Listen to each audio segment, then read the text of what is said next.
Hey guys, and welcome to Explosive Ideology. My name is Johnny, and today I want to talk to you about the 1033 program.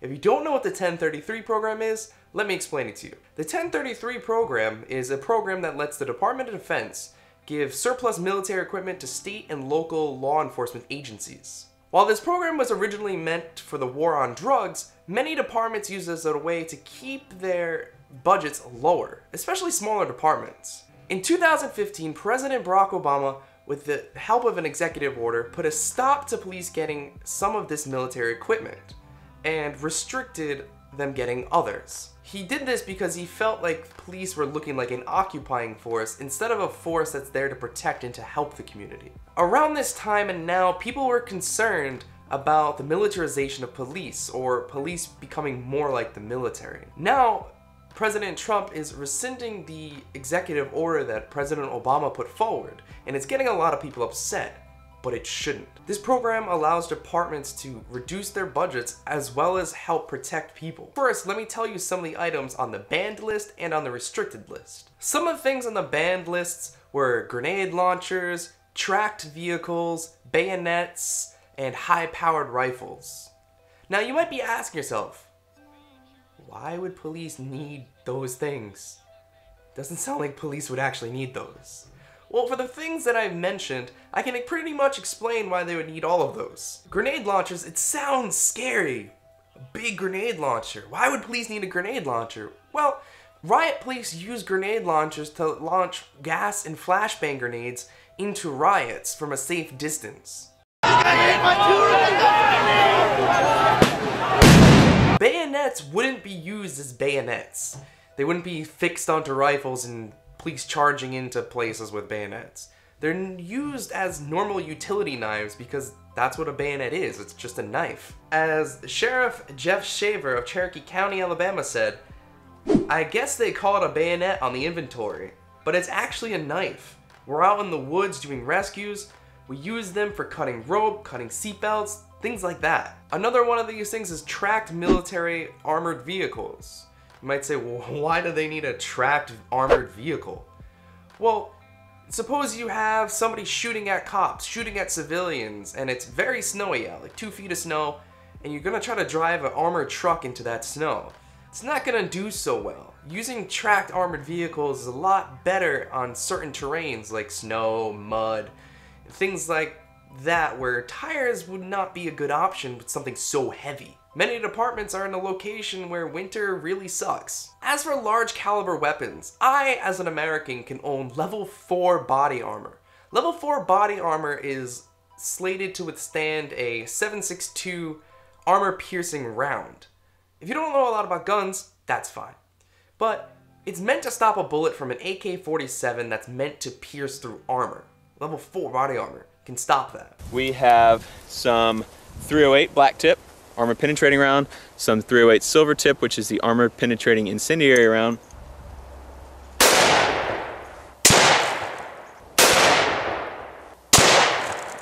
There is some back deformation there, but nothing even thought about coming through. If someone decided to wear this and do harm, police would need a caliber bigger than that to actually take them down. The big boy, we have the 50 BMG full metal jacket, and I have a 50 BMG armor penetrating round.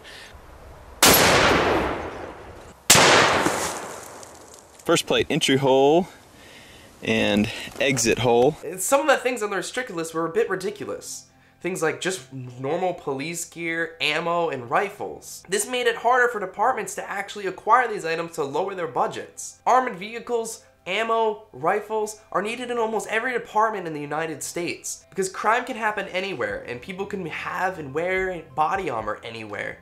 It can have high-powered rifles anywhere. A very good example of why police need these items, like an M16 rifle or an M14 rifle or an armored car, things like that, is the Hollywood shootout back, I believe, in 1997. In this shootout, 2 men made homemade body armor that was a little bit less resistant than what I can buy today. Using this body armor, they robbed a bank. When the police showed up to stop them, they were unable to take down the bank robbers. They tried, but their guns weren't powerful enough. Their shotguns couldn't reach far enough. So what they had to do is they actually had to go to a gun store to try to get guns powerful enough to take these guys down.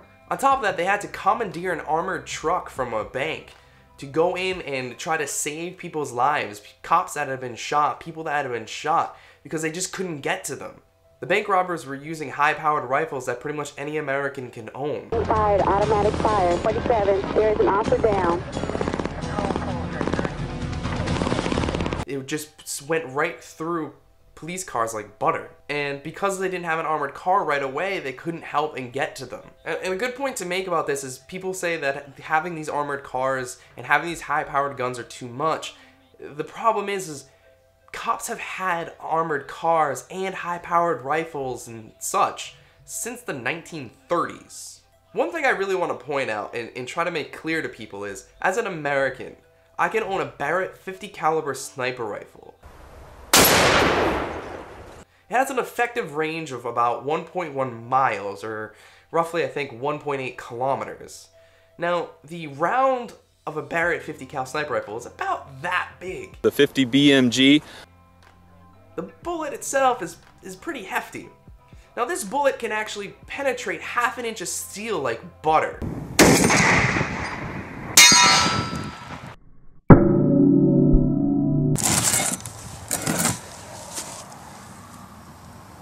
It can also, with the right ammunition, penetrate 11 millimeters or about half an inch of armor. If a person had one of these guns and was shooting at police, shooting at civilians, the real only way to get close enough to save people's lives would be to use military type equipment. If I'm not mistaken, common police armored vehicles are not rated high enough to take a Barrett 50 cal to it. Not all departments are big enough or have enough manpower to have a SWAT team. So having some of these vehicles and some of these instruments at the police stations on hold in case of an emergency situation could save lives. They wouldn't have to wait to call up another SWAT team from 2 departments over, wait 20 minutes for them to get there. No, they could roll out their own and save lives that way. Many of these Bearcats, as seen here, and many of those such vehicles, they're used to go out to help people during the firefight, to help rescue people that have been hit, to help civilians. But one of the biggest things that really pisses me off about this whole debate about it is the way the media, CNN, portrays the whole entire 1033 program. Most of the items that police departments get through this program isn't weapons or vehicles or anything of the sort. It's simple office materials, fax machines, ACs, wiring, fence posts. As you can see here in this video, they don't even mention the other things that police departments get through this program.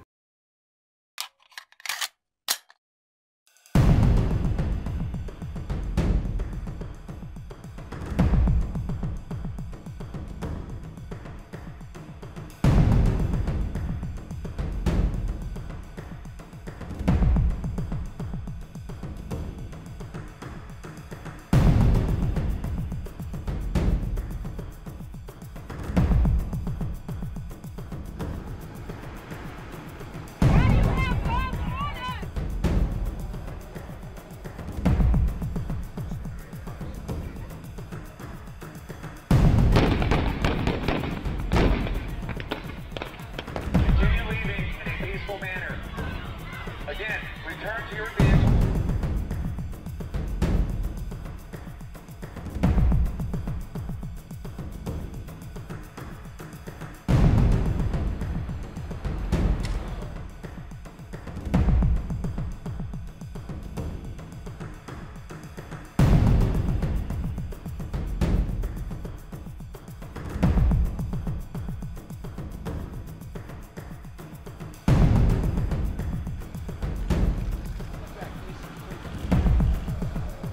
Videos like this are a blatant scare tactic to the public. People that are uninformed. They see this and they see this program as like, whoa, why are they getting all this stuff? And oh, they're only getting military bombs? What? I understand how people can be afraid of these things. I understand why people wouldn't want the police to have them. They're scary. But when they're being used in mostly SWAT situations and riot situations, I don't see a problem with them. Not to mention if they're used during peaceful protests to protect protesters. You might say, well, Johnny, you know, it could be used to intimidate those protesters. Well, that might be the case and that might be true. You're right, it could be used that way. However, as we've already seen before in the past, protests are high-value targets for terrorists and people that want to do harm. For example, in Dallas, when 5 police officers were killed and 7 were wounded during that peaceful protest. These vehicles do have an intimidation factor. There's no denying it. They're big, they're scary looking. It's true that police should only use them in the necessary circumstances. Now, if they're being used in everyday policing, 100% I would be on board with everybody else saying, oh, no. These should only be used in situations that deem them necessary. SWAT situations, riot and protest situations where people need to be protected. And that's about it. Police are using these to protect people. Police aren't out to go get people. They're not out to be a military. So instead of not allowing the police to protect themselves and the community, one solution to this might be to have more community outreach. Having the community come out, see these vehicles, and have the departments explain what they're used for, when they're going to be used, for what purposes they're used. Have the community go see them, jump around inside, let kids go inside to see them. It builds a matter of trust with the community.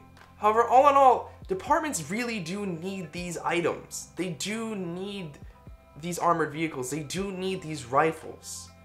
It's a 50-50 share. If I'm allowed to have a Barrett 50 cal and level 4 body armor, the police should also be allowed to protect themselves from that as well. Like I said, the community outreach is highly needed. Highly needed.